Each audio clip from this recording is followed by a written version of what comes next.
That will never be allowed to happen. President Trump appears determined to weaken our position so the U.S. can dominate us. But that outcome is simply not possible. Since the start of the year, the tariffs put in place have driven up prices for everyday Americans as companies shift those extra costs directly to buyers. Everyday items like food staples, vehicles, and home essentials have all seen sharp increases. In response, Canada is stepping away from heavy reliance on the current trade framework pushed by Trump.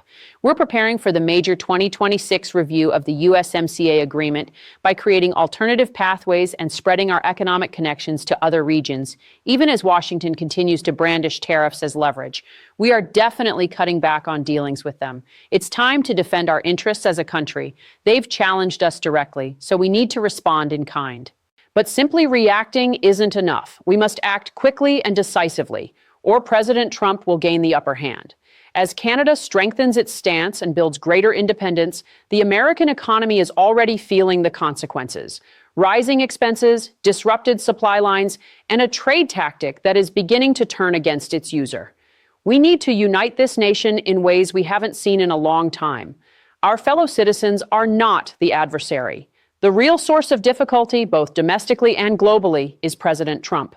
For many years, Canadians held on to a reassuring belief that commerce with the United States was reliable, separate from political shifts, and so deeply linked that it could not be easily broken. That sense of security is fading fast as the 2026 USMCA review draws near. This scheduled examination acts as a key mechanism, allowing either party to apply leverage, adjust conditions, or even exit if strategic benefits seem to outweigh the advantages of keeping things as they are. Your leadership has decided to place thousands of American jobs in jeopardy, jobs that depend on Canadian materials, Canadian buyers, or both. Donald Trump's approach to commerce treats it as a form of pressure. Tariffs serve as warnings. Access to markets comes with strings attached. Once that mindset takes hold, what once looked like smart efficiency now appears as dangerous reliance. I urge everyone involved to collaborate for the broader benefit. That benefit means fostering real economic growth, not only in Ontario, but throughout every province. Ottawa recognizes the imbalance very clearly. When one trading partner takes in about 3/4 of our exports and shows readiness to change the rules on short notice, the balance of power shifts dramatically toward them. Anxiety takes the place of confident discussion. Canada is determined not to approach 2026 from such a weak standpoint again.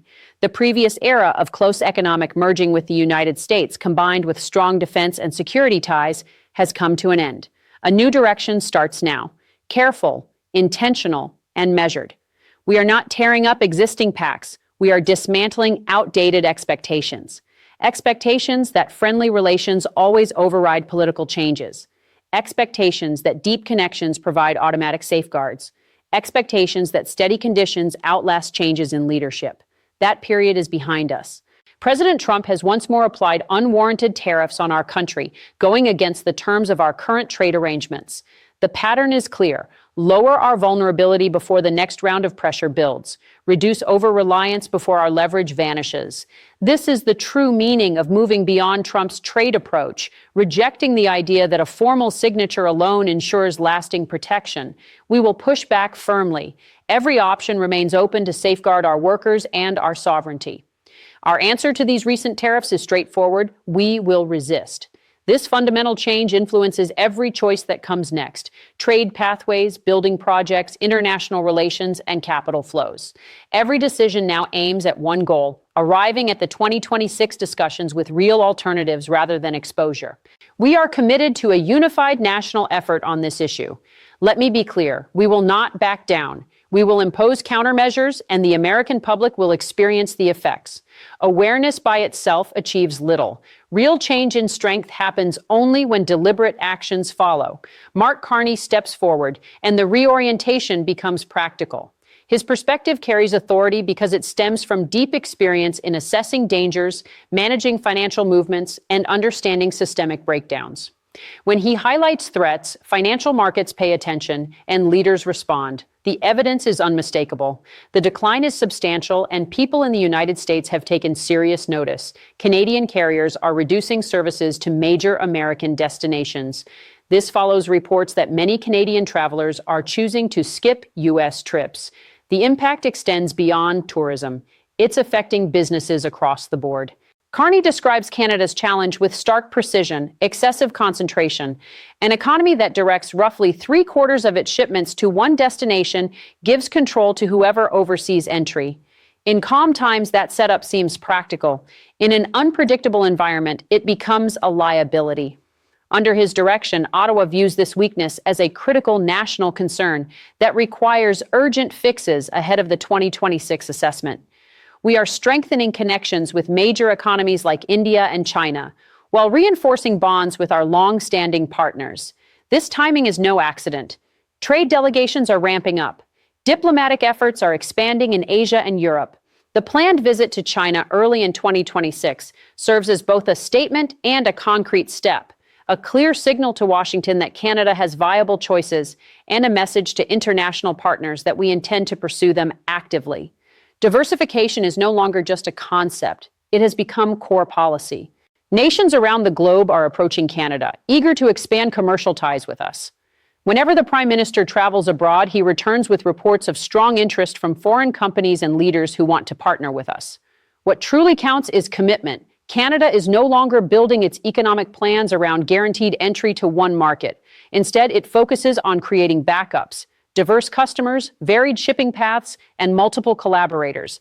That foundation alters the dynamics at the bargaining table long before talks begin. A nation with choices sets the conditions. A nation without them endures the consequences. President Trump deployed tariffs as a strategic tool.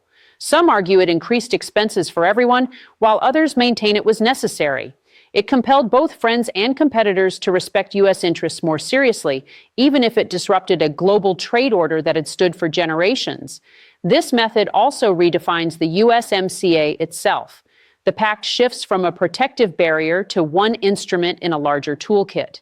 Its importance endures, but its purpose evolves. Canada pursues ongoing cooperation while readying itself for possible interruptions. Stability is now something achieved through careful preparation, not something inherited from the past. Our answer to these recent tariffs is to resist, to defend our interests, and to strengthen our position. We will counter U.S. tariffs with targeted measures of our own, designed to create the strongest possible effect in the United States. The outcome is a quiet yet significant transformation. Canada moves away from the role of a dependent ally protecting its entry point and toward the role of a key provider with genuine flexibility. That mental adjustment reshapes every related choice: infrastructure investments, export decisions, foreign policy focus, and capital oversight. Markets sense the change before official statements are made. The Prime Minister now finds himself leading the response to a persistent trade conflict with President Donald Trump, one that shows little sign of easing soon. As questions mount about the 2026 USMCA review, financial markets adjust without delay. The Canadian dollar faces downward pressure as investors factor in trade uncertainties, conditional access, and political instability. Projects linked to smooth cross-border flows slow down. Growth plans are put on hold. Long-term funding waits for clearer signals. Currency strain, postponed investments, and cautious financial strategies all point to the same reality. Assured U.S. access no longer underpins economic projections. It is my firm commitment that whenever President Trump issues another threat, we will stand firm. We will respond with full determination to secure the strongest possible outcome for Canada. We will forge a more self-reliant path for our nation, more robust than before. This evolution occurs without any major pact being formally ended. Risks are reassessed quietly. That's the mechanism by which influence shifts. Once markets view access as uncertain, pressure no longer moves in a single direction. It disperses through exchange values, borrowing costs, and business strategies. We will engage in those discussions, and if a fair arrangement emerges, we will accept it. But we will never accept unfavorable terms. For Canada, this speeds up the move toward broader markets. Confidence relies on new options becoming available quickly. For the United States, it reveals a limitation in forceful tactics. Pressure depends on unchanging reliance. Yet the data shows reliance is already diminishing. Every trade dispute has a critical element. Within the USMCA, that element is dairy. While steel and vehicles draw attention, dairy often determines the final results. Dairy remains a core point of friction in Canada-US trade relations. Canada will formally start discussions with the United States in January to examine and possibly adjust the USMCA. The White House has already outlined specific requirements Canada must fulfill to maintain the current arrangement. The United States focuses on Canada's supply-managed dairy framework because it delivers strong leverage with limited political fallout in Washington. Market entry requests appear technical on the surface. The deeper effects involve rural communities, farm finances, and overall domestic balance across Canada. Any major change in this area would ripple far beyond trade rules. The U.S. claims Canada is not fully honoring the intent of the agreement on dairy access. Canada maintains that the existing system is vital for shielding our dairy producers. Washington grasps this imbalance fully. That's why dairy issues resurface in every round of talks. Tariffs generate headlines. Dairy inflicts lasting strain. The aim remains steady: compel Canada to exchange internal stability for continued market entry. For Canada, that exchange carries burdens no national government can accept lightly. There is a limit to how much market share we can surrender before it becomes unsustainable. This week, U.S. Trade Representative Jamieson Greer informed Congress that dairy will be a top focus in the forthcoming negotiations. This elevates dairy from a farming matter to a strategic priority. When one industry can be used repeatedly to exert pressure, over-reliance becomes a serious hazard. Ottawa interprets the message plainly. If U.S. market access depends on altering a fundamental domestic structure, dependence becomes exposure. That insight accelerates Canada's reorientation. Spreading exports reduces the sting of dairy-related demands. Wider trade channels lessen the threat. Bargaining power improves when a nation's future no longer depends on one partner's conditions. Prime Minister Mark Carney has consistently affirmed that supply management will remain protected in any talks, a stance he reaffirmed when questioned recently. It is not negotiable. We will keep defending supply management.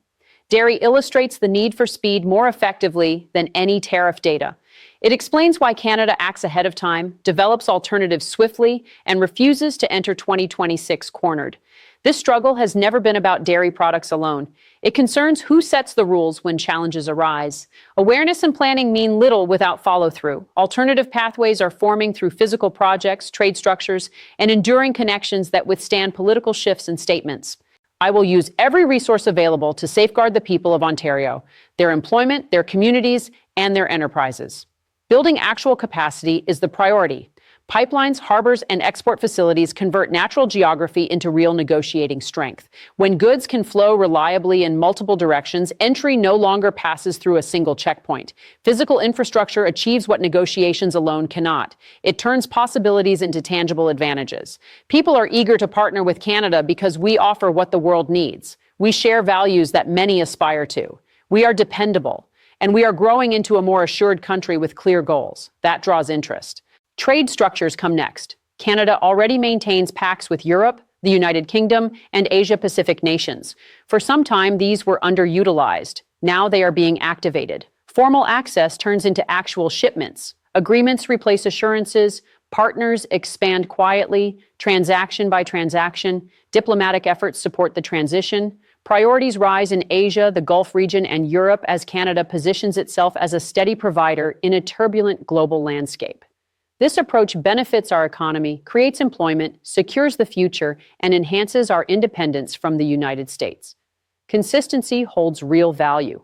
When trade norms fragment, countries seeking energy, agriculture, and essential materials turn toward partners who deliver reliably and without unnecessary complications. This is how influence shifts without direct conflict.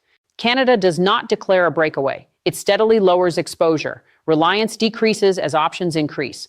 Each additional pathway diminishes the effect of pressure from any one source. The change becomes built in. Tariffs come and go, administrations shift, but infrastructure lasts. Once true alternatives are in place, negotiating strength becomes part of the economic foundation itself.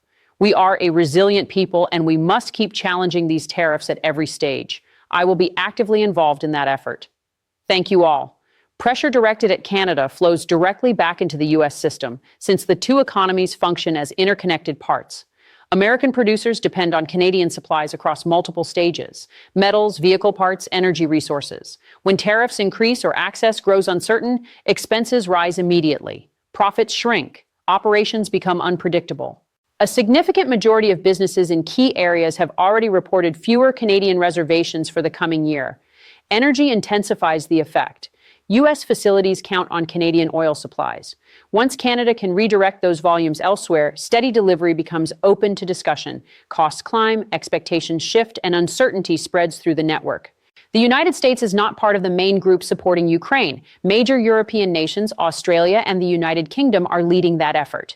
We are contributing to the framework for a durable peace through security commitments and other assistance. Trade pressure of this kind only succeeds as long as reliance remains constant. As that reliance weakens, the effects reverse, driving up prices, postponing projects, and eroding confidence within the U.S. economy. The true harm appears gradually: stalled developments, paused operations, and capital moving to more secure locations, reshaping sectors without much public notice. Canada experiences the strain first and adjusts promptly. The United States feels it later as inefficient patterns become fixed and elevated costs turn permanent. Once investments are locked in, they seldom reverse. Canadians directed more than $20 billion into the American economy. That figure is double what Americans spent at a major fast food chain in 2024 and nearly matches the annual revenue of the entire U.S. fitness sector. Beyond supporting local commerce, it sustains jobs. Trade pressure becomes counterproductive. Warnings drive decisions away from risk rather than through it, replacing streamlined operations with backups and steadily increasing expenses. Over time, potential growth disappears because choices have already been made. Facilities never constructed, supply lines permanently altered, patterns shifted. Trade disputes do not merely adjust prices. They solidify behaviors, and those behaviors rarely revert. Even officials in places like Las Vegas are noting that the current situation with Canada is limiting their growth prospects. Consider the impact. Every booking, every dining experience, every stay by Canadian visitors injects money straight into the U.S. economy. Tourism follows a similar pattern. As uncertainty grows, border crossings decline, affecting states along the line first. Fewer occupied rooms, quieter establishments, reduced seasonal income. Companies adapt by redirecting contracts to more dependable markets. Confidence erodes fast and recovers slowly, and trade tracks confidence more than cost. We will ensure our response causes maximum difficulty for the American side while protecting Canadians from harm. Even if tariffs are later reduced, patterns have shifted. Buyers and visitors adopt new habits, and reclaimed market share is hard to recover. By 2026, the USMCA review takes place on altered ground. Canada enters with broader customers, diverse pathways, and meaningful flexibility instead of reliance. Partners include the European Union, the United Kingdom, and Gulf nations. The United Arab Emirates has pledged substantial billions in investments here. Washington joins the same discussions, but now carries its own burdens: higher production costs flowing through manufacturing, added complications in supply lines, weakened energy assumptions. Businesses incorporate uncertainty into their planning. The leverage that once seemed overwhelming now contends with internal economic pressures. This alters the nature of power at the table. Warnings weaken when alternatives are available. Timelines lose weight when dependence fades. Talks move from fear-based to balanced assessments of costs and benefits. I have complete faith in our nation because I recognize something President Trump overlooks: our deep attachment to Canada. The agreement endures. The connection remains valuable. Yet the relationship has fundamentally changed. Canada no longer bargains solely for entry. It seeks equilibrium. The United States no longer deals with a reliant neighbor. It faces a partner with choices. That is the underlying transformation behind the news. Canada steps away from dependence on Trump's trade structure by guaranteeing that survival never depends on a single decision in Washington. Once that line is crossed, the old balance of power does not return.